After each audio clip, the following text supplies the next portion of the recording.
What do you know about orcs? Tolkien didn't give out too much detail. Tortured elves to the service of Morgoth and then Sauron. Most of them are portrayed as mindless warriors, minions to do the Dark Lord's bidding. Today in Fantasy Archive we want to recognize orcs, shine some light into some recognizable orc characters. But first, let's cover the basics on orcs. In J.R.R. Tolkien's enchanting Middle-earth, orcs are a humanoid race known for their brutality, ugly appearance, and relentless aggression.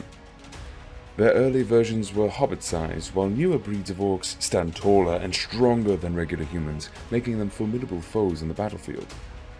The early orcs had an interesting weakness to sunlight and preferred to hide in the dark. Their tongue, black speech, is made up of grunts and rough sounds.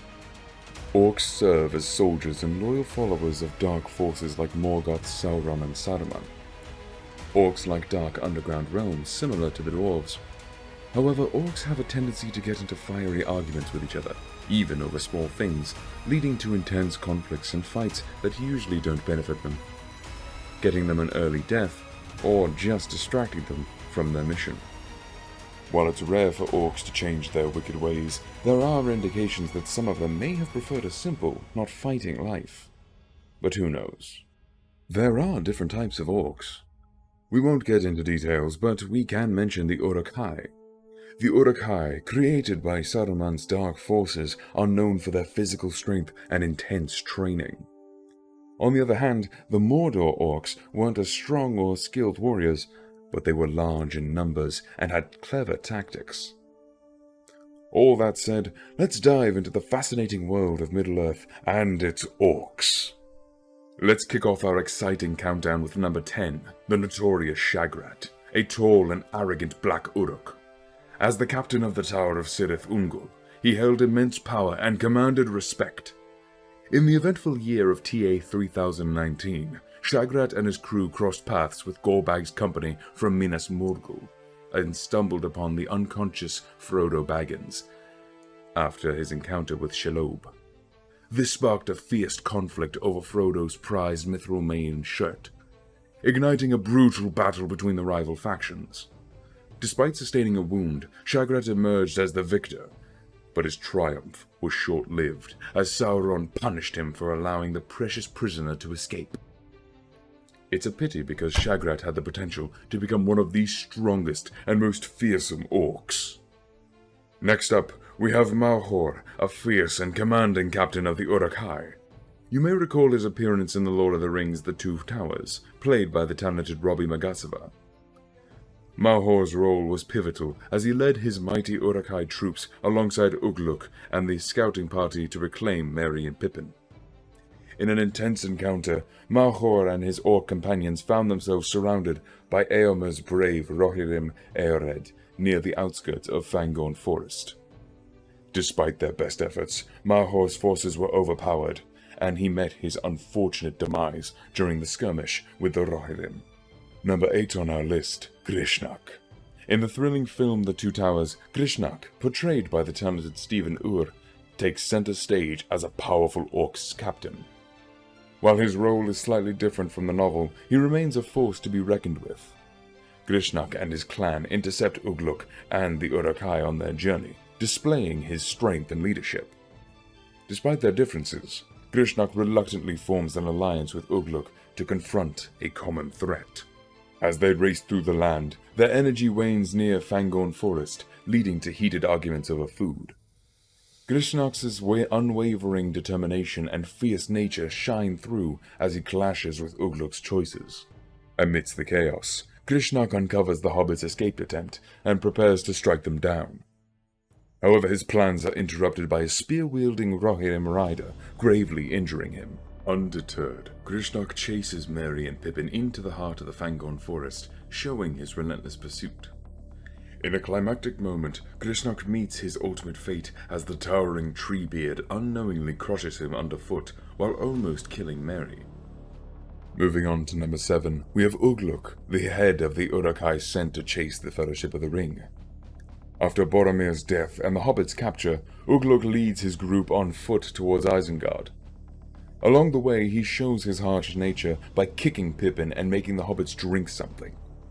He also clashes with Grishnak and Mordor Orc, asserting his dominance. Sadly, their journey comes to a tragic end near Fangorn Forest, when Eomer and his Rohirrim soldiers launch a fierce attack. Ugluk meets his fate in a duel with Eomer himself, falling in combat to the skilled warrior. Ugluk was strong and led well, but he couldn't escape his fate against powerful foes. Let's move on to number 6, Lurtz. He is the first Uruk-hai created by Saruman, and he shows his deadly strength right from the start by choking an orc to death moments after his birth. Saruman is fascinated by Lurtz's aggression and promotes him to second in command. During the Battle of Amunheim, Lurtz leads his battalion against the Fellowship of the Ring. When Boromir is wounded, Lurtz approaches to deliver the final blow, but Aragorn jumps in to save Boromir and engages in a fierce fight with Lurtz. He was ultimately killed by Aragorn by beheading him.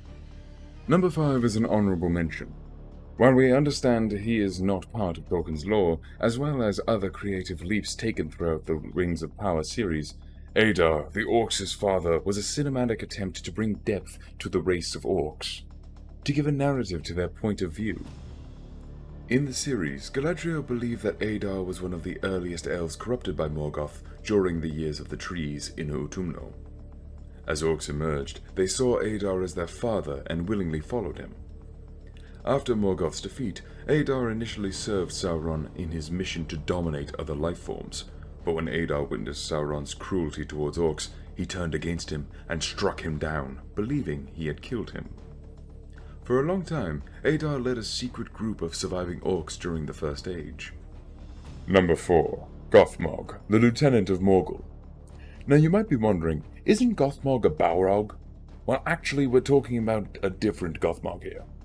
There's another incredibly strong orc named Gothmog, so despite the similar name, we are referring to an orc, not a Balrog, in this context. While his name isn't mentioned in the film, official merchandise confirms his link to the character in the novel. Gothmog takes charge in a powerful way as he leads the orcs across the Anduin River to launch an attack on the western side of Osgiliath. This action marks the beginning of the intense Battle of Osgiliath, with the Gothmog giving the order to fire the first shot. Gothmog has a commanding presence that fills his troops with fear and makes them obedient to his orders. He also shows impressive skills in strategy and leadership, effectively organizing and leading the orcs in battles. His talent for coordinating and controlling large groups of orcs makes him a powerful and formidable opponent on the battlefield. Moving on to our next entry, we have the Great Goblin, a powerful goblin chief who lived in the Misty Mountains. He was a massive creature with a huge head, and he ruled over a group of goblins in a goblin town near the High Pass. The interesting thing about him is that when he saw Thorin's sword, he immediately recognized it as an ancient weapon from the First Age. This suggests that the Great Goblin might have lived for a very long time. Now you might be wondering why the Great Goblin is included on this list. Well, the reason is that goblins and orcs are often considered synonymous. In the world of Middle-earth, these terms are used interchangeably to refer to similar creatures. So even though the Great Goblin is specifically a goblin chief, his significance extends to the broader category of orcs, making him a noteworthy character in the overall narrative. Let's move on to our number 2, Bolg. Bolg was the son of Azog, and took over as leader of the Northern Orcs after his father was killed in battle. He developed a strong hatred for the dwarves, especially after the Great Goblin was defeated by Thorin and his companions. When they reached the Lonely Mountain, Bolg led his orcs and wargs into a fierce fight against the dwarves, wood elves, and lakemen. He had a group of trusted warriors protecting him with steel scimitars. However, Thorin's attempt to break through their defenses resulted in his own death from the injuries he sustained. The battle turned when the eagles and Beorns in the form of a bear arrived. It was Beorn who ultimately killed Bolg, leading to the defeat of the orcs and wargs. We've reached the top spot with Azog the Defiler. As the leader of the orc army in Moria, he showed remarkable tactics and unwavering determination during the Battle of Azanul Bazar. Azog's incredible physical strength and impressive weapon skills allowed him to engage in intense one-on-one fights, including an unforgettable clash with Thorin Oakenshield. It was also Azog who committed the heinous act of beheading Thorin's grandfather, inflicting a devastating loss upon their family. Despite losing his arm in battle, Azog's resilience was evident as he adapted with a deadly prosthetic.